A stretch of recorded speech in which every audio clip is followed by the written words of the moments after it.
Hey, good morning. So we got the ferry at Horseshoe Bay and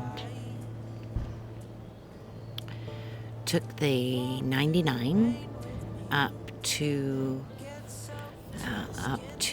Squamish, and just past that we tried to pull into Porto Cove to camp, but they were full.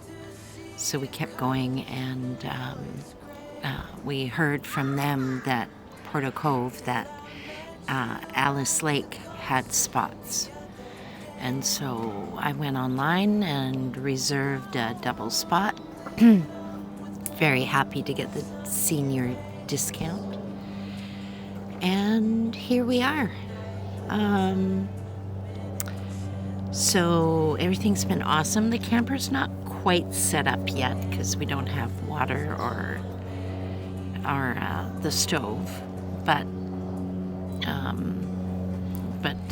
it's awesome. It's just awesome. It's so pretty.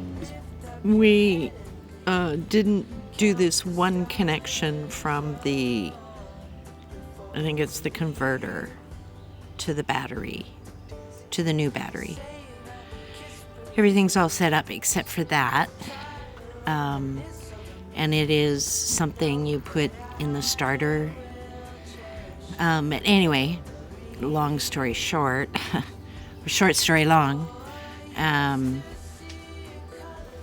the power went out in the camper, so he's installing that cord so that we can charge the battery while we're driving.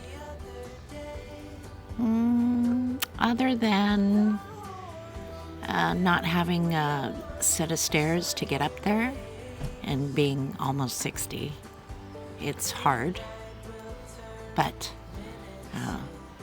we'll get there.